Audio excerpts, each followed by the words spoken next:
My dear students, आज हम पढ़ने जा रहे हैं सुपर क्लास स्पीसीज। क्या पढ़ने जा रहे हैं? Super class species. PI PISCES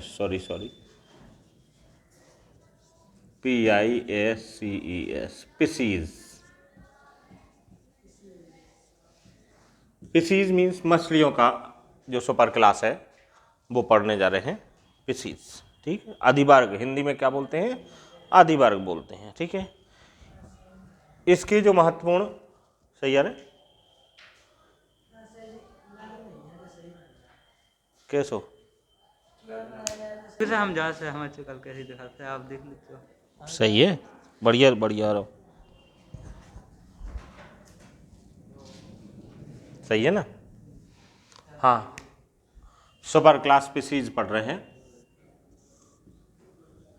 इसके महत्वपूर्ण लक्षण जो है सीधे सीधे यदि आप कहें तो मछलियों के जो लक्षण हैं, आपने सभी ने मछली देखी होगी, तो जो मछलियों के महत्वपूर्ण लक्षण हैं वो हम पढ़ने जा रहे हैं। ठीक है, तो इन्हें जो है क्या कहते हैं? नंबर एक, पहला ये वास्तविक मछलियां हैं। क्या कहलाती हैं? वास्तविक मछलियां या ट्रू फिशेस, ये वास्तविक मछलियां हैं।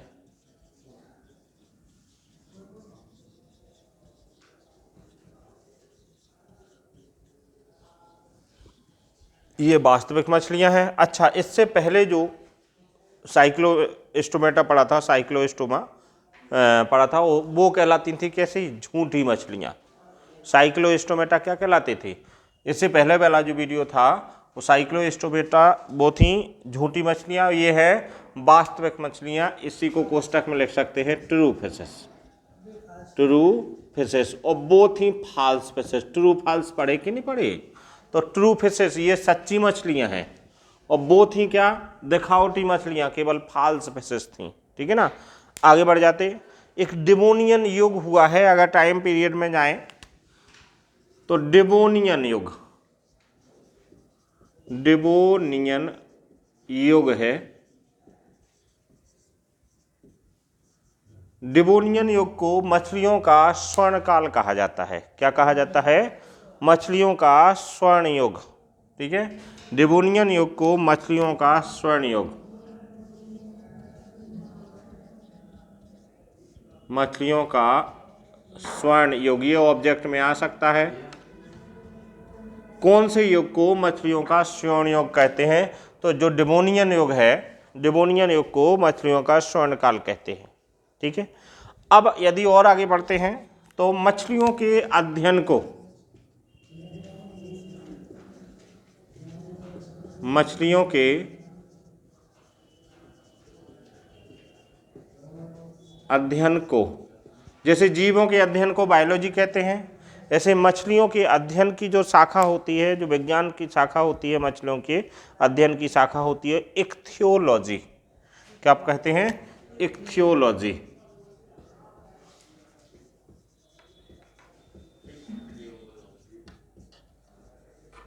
इक्थियोलॉजी मछलियों के अध्ययन की जो शाखा होती है, या जिसके अंतर्गत हम मछलियों का अध्ययन करते हैं, वो क्या कहलाती है? इक्थियोलॉजी कहलाती है। अगर इसकी स्पेलिंग चाहिए तो मैं स्पेलिंग भी लिख दूंगा। क्या? ICTHY,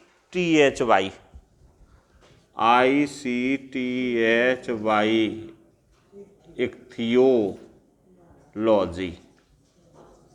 ये टर्म जो है बायोलॉजी में यही ज़रूरी है कि आप इंग्लिश टर्म सीख के रखें। इंग्लिश टर्म बहुत काम आते हैं, और इंग्लिश टू इंग्लिश ही टर्म यूज़ किए जाते हैं इसमें। अच्छा, ये जो मछलियां हैं वो स्वच्छ जलीय भी हो सकती हैं और लवणीय भी हो सकती हैं, अलवणीय भी हो सकती हैं, या समुद्री जल वाली भी हो सकती हैं। ठीक है ना, ये जलीय जीव होते हैं। कैसे जीव हैं? जलीय जीव हैं। अच्छा, कैसे हो सकते हैं? लवणीय,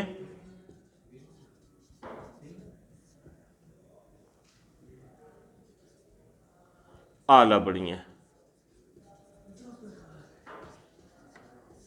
कैसे हो सकते हैं? लवणीय भी हो सकते हैं और अलवणीय भी हो सकते हैं। ठीक है ना, एक महत्वपूर्ण लक्षण जो इनका है ये कोल्ड ब्लड है। कैसे है? Cold blooded. कोल्ड ब्लडेड की हिंदी है शीत हृदयधारी। शीत माने शीत ऋतु नहीं सुनी, ठंडियों का मौसम अभी चल ही रहा है। शीत हृदयधारी, शीत माने ठंडा, शीत हृदयधारी कोल्ड ब्लडेड। Cold blooded. अच्छा, कोल्ड ब्लडेड क्या कहलाते ये बताओ। कोल्ड ब्लडेड ऐसे एनिमल्स होते हैं जिनका शारीरिक तापमान पर्यावरण के तापमान के अनुसार बदलता रहे। पर्यावरणीय तापमान के अनुसार क्या होता है? बदलता रहे। और अपना तापमान, अपन लोग वार्म ब्लडेड हैं, तो वार्म ब्लडेड का तापमान जो है ऐसा नहीं है कि बाहर ठंडा है तो अपने अंदर भी क्या हो जाए, ब्लड जो है ठंडा पड़ जाए। नहीं, ऐसा नहीं होगा। अपना तो हमेशा कैसा रहेगा? ब्लड वार्म ही रहेगा, बॉडी अंदर से वार्म ही रहेगी, है ना। तो ये कोल्ड ब्लड है। कोल्ड ब्लड कहलाते क्या हैं इसको लिख सकते हो आप लोग अगर लिखना चाहो तो, ठीक है। असमतापी, इनका शारीरिक ताप बाहरी ताप से क्या होता है के अनुसार बदलता रहता है। लिख लो, इसको लिखना है तो शारीरिक तापमान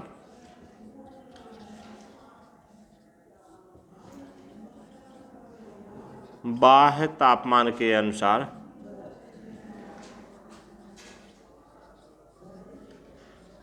बदलता रहता है।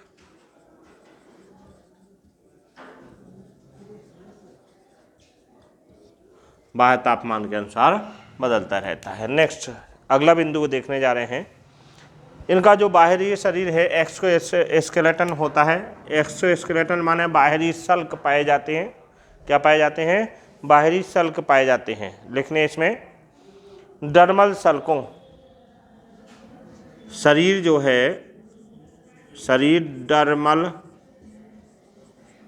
शल्कों से, डर्मल शल्कों से ढका होता है। क्या होता है?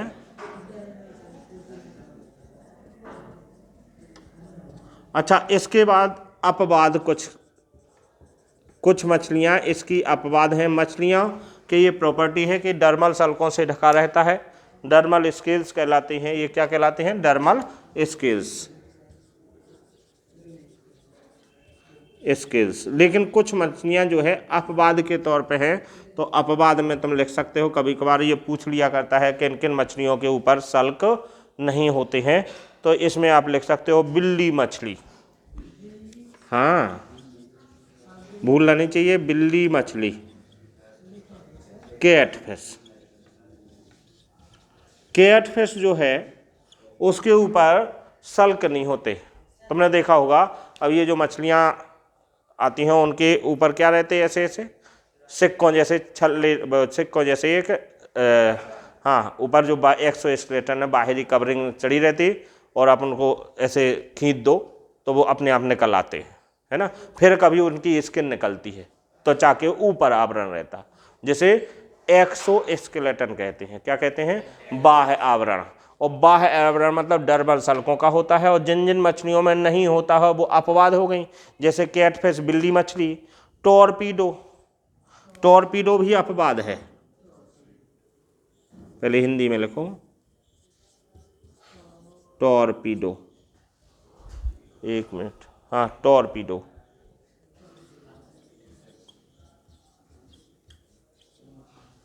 Spelling TORPEDO, torpedo. ठीक। एक और बेलागोनिया। बेलागोनिया, ये मछलियों के नाम हैं। बेलागोनिया, ये बेलागोनिया मछली जो है भी कैसी रहती है? शल्क रहित। कैसी है ये? शल्क रहित। ठीक। ये सब तीनों ही मछलियां जो है क्या हैं? शल्क रहित हैं। मीन्स बाकी अन्य सभी मछलियों में क्या पाए जाएंगे? बाहरी आवरण के रूप में शल्क पाए जाएंगे, लेकिन इसमें बिल्ली मछली माने कैटफिश, टॉर्पीडो और बेलागोनिया, इन मछलियों में सल्क नहीं पाए जाएंगे। ठीक है। अच्छा, बाह्य और मध्य कर्ण अनुपस्थित होते हैं। अगर कर्ण की बात कही जाए तो बाह्य व मध्य कर्ण अनुपस्थित होते हैं।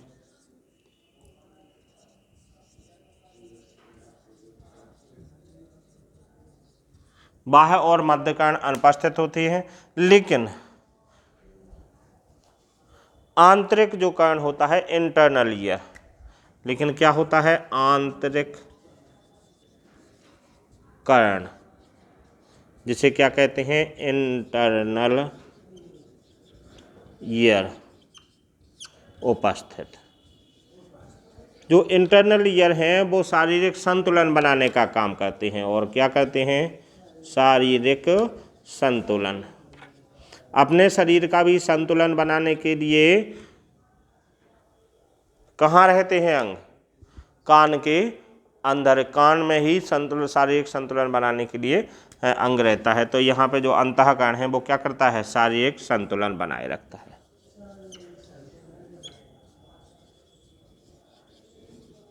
शारीरिक संतुलन बनाने के लिए रखते हैं। अगला महत्वपूर्ण बिंदु है, इनमें युग्मित पख, पंख ना कह के क्या बोलेंगे? पख। ठीक है ना, पखने जो बोलते हैं। ठीक है, तो पेयर्ड फिन्स लिख दो। इनमें पेयर्ड युग्मित फिन्स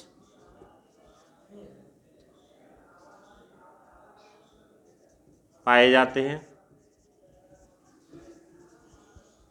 युग्मित फिन्स के अलावा इनमें अयुग्मित फिन्स भी पाए जाते हैं। जैसे क्या क्या हो सकते हैं इनमें? जो मिड डोर्सल, क्या पुच्छीय पखने भी हैं। अयुग्मित फिन्स के अंतर्गत क्या हो जाते हैं? मध्य पृष्ठीय और पुच्छीय पखने जो होते हैं वो अयुग्मित होते हैं। अगला 9वां बिंदु देखें, महत्वपूर्ण। श्वसन जो है गिल्स के द्वारा होता है। श्वसन गिल्स के द्वारा।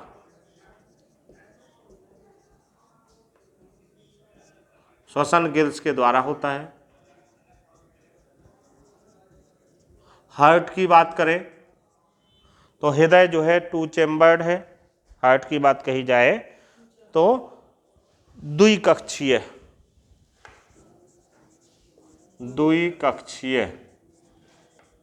हृदय होता है इनका, 2 चैम्बर्ड। हाँ, फाल्स मछलियों की तरह 2 चैम्बर्ड हार्ट होता है। 2 चैम्बर्ड हार्ट के साथ साथ एक और हृदय की बात है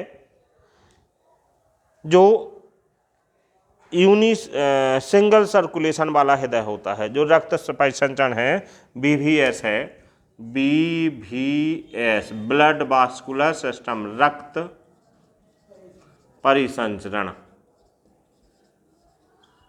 रक्त परिसंचरण का कैसा होता है? Single circulation. सिंगल सर्कुलेशन इसलिए कहा जाता है CULATION कि शुद्ध होने के बाद रक्त जो है पुनः हृदय में नहीं जाता। शुद्ध होने के बाद रक्त सीधे सीधे कहाँ चला जाता? शरीर में चला जाता। जबकि अपने यहाँ पे डबल सर्कुलेशन होता है, ये सिंगल सर्कुलेशन है। अपने शरीर में रक्त का क्या है? डबल सर्कुलेशन होता है कि अशुद्ध रक्त जो है फेफड़ों तक जाता है, फेफड़ों से शुद्ध रक्त होने के बाद, ऑक्सीजनेटेड होने के बाद सीधे शरीर में न जाके कहाँ जाता है? हृदय में जाता है, और हृदय से फिर शरीर की कोशिकाओं तक पहुंचाया जाता है। तो ये डबल सर्कुलेशन हो गया। जबकि इनमें जो है क्या होता है कि शुद्ध रक्त जो गिल्स से शुद्ध रक्त होगा, ऑक्सीजनेटेड होगा, वो सीधे सीधे कहाँ चला जाएगा? शरीर की सारी कोशिकाओं में डिस्ट्रीब्यूट कर दिया जाएगा। ठीक है ना। नेक्स्ट 11वां बिंदु, महत्वपूर्ण बिंदु देखें। ठीक, अच्छा, ये बहुत महत्वपूर्ण, अक्सर ऑब्जेक्ट में पूछते हैं। लाल रक्त कणिकाएं केंद्रक युक्त होती हैं। लाल रक्त कणिकाएं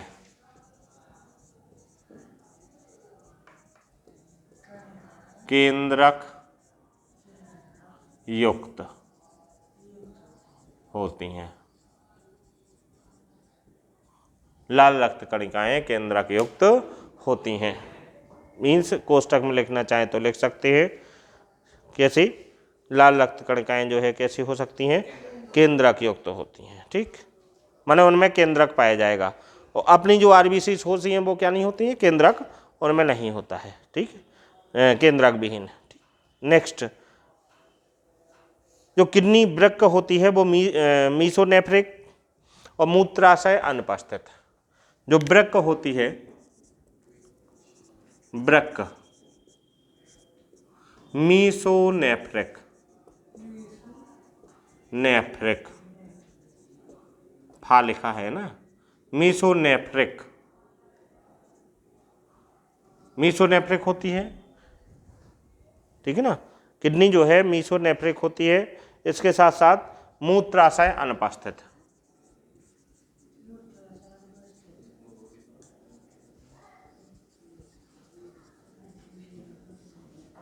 एक और महत्वपूर्ण बात है कि जो है इनका उत्सर्जी पदार्थ क्या होता है। तो जो उपास्थल मछलियां हैं, इनका जो चूंकि वृक्क का है उत्सर्जन अंग है, तो उपास्थल मछलियां, जो उपास्थि की बनी हुई मछलियां दो प्रकार की हैं, उपास्थि वाली और अस्थि वाली, कार्टिलेज की और बोनी। ठीक है, तो उपास्थल मछलियां, उपास्थल मछलियां उत्सर्जी पदार्थ के रूप में यूरिया स्रावित करती हैं। यूरिया स्रावित करती हैं, यूरिया अपने उत्सर्जी पदार्थ के रूप में निकालती हैं। समुद्री अस्थिल मछलियां, समुद्री अस्थिल माने अस्थियों से बनी हुई अस्थिल मछलियां, ये सीख सकते हो क्या क्या ये उत्सर्जन करती हैं। ये ऑब्जेक्ट में ट्राई मेथाइल अमीन ऑक्साइड, क्या है, ट्राई मेथाइल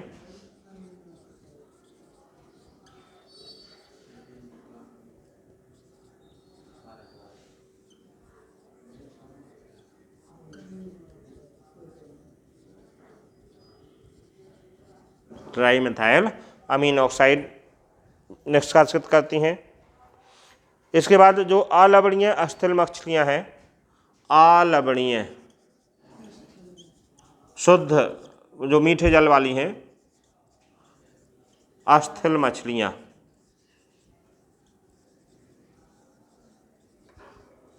ये अमोनिया स्रावित करती हैं।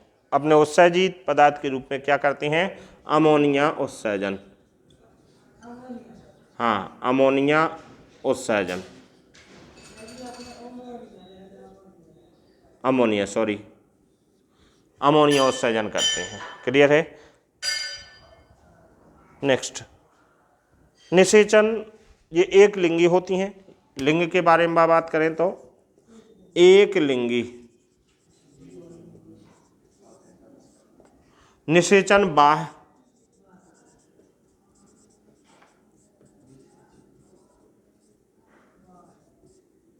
बाह्य निषेचन पाया जाता है, अथवा आंतरिक निषेचन भी, जो विकसित मछलियां हैं उनमें आंतरिक निषेचन भी पाया जा सकता है। बाह्य भी हो सकता है निषेचन और निषेचन आंतरिक भी हो सकता है। ठीक है। परिवर्धन देखें तो प्रत्यक्ष प्रकार का होता है परिवर्धन, परिवर्धन प्रत्यक्ष प्रकार का। अच्छा, प्रत्यक्ष प्रकार का परिवर्धन क्या कहलाता है, अर्थात किसी भी प्रकार की कोई लार्वा अवस्था नहीं पाई जाती। इससे पहले जो जीव थे हैं उनमें क्या, पहले लार्वा बनेगा और लार्वा से वयस्क बनेगा, लेकिन इसमें सीधे प्रत्यक्ष प्रकार का है कि कोई भी प्रकार का लार्वा नहीं पाएगा, मतलब पाया जाएगा लार्वा अनुपस्थित, लार्वा अवस्था अनुपस्थित।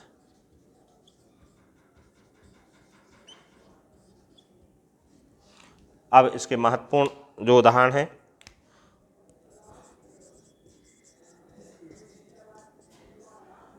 नंबर 1 जो महत्वपूर्ण उदाहरण हैं आप लिख सकते हो इसके। इसके उदाहरण जो हैं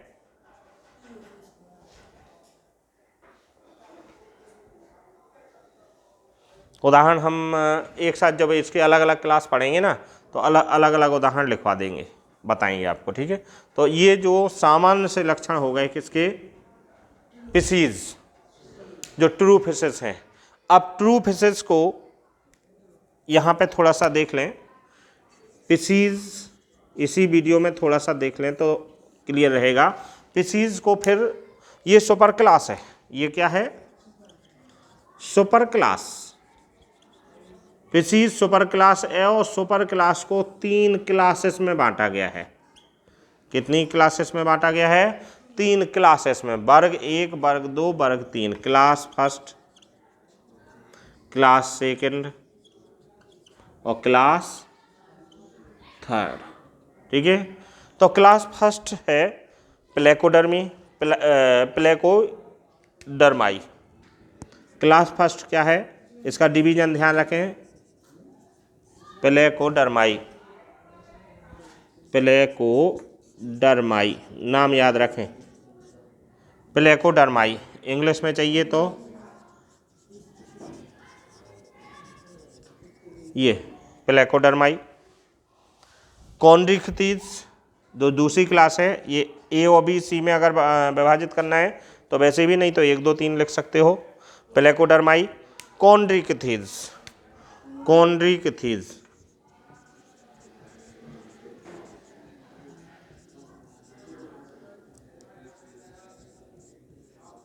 कॉन्ड्रिक्थिस जो उपास्थि की बनी हुई मछलियां हैं वो कॉन्ड्रिक्थिस में आ जाती हैं। कॉन्ड्री, CHONDRI,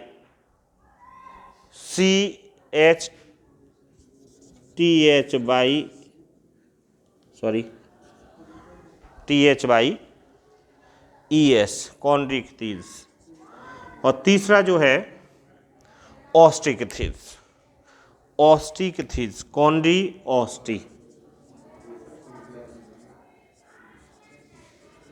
ये आपको टर्म सीखने ही पड़ेंगे। किथीज, ऑस्ट्रिक्थिस जो बोनी फिशेस कहलाती हैं। ऑस्ट्री की स्पेलिंग OSTEICH,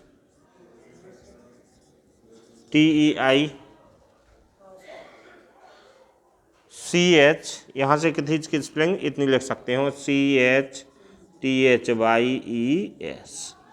ऑस्ट्रिक्थिस। तो ये प्लेकोडर्माई लगभग विलुप्तप्राय मछलियाँ हैं। इसके बाद उपास्थल मछलियाँ और अस्थल मछलियाँ।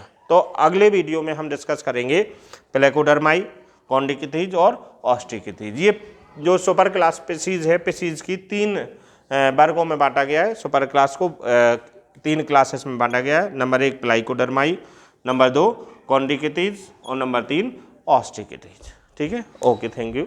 आप इसका अध्ययन कीजिए। यदि कोई डाउट है, किसी प्रकार का और सुधार चाहते हैं तो कमेंट ज़रूर कीजिए। ठीक, थैंक यू।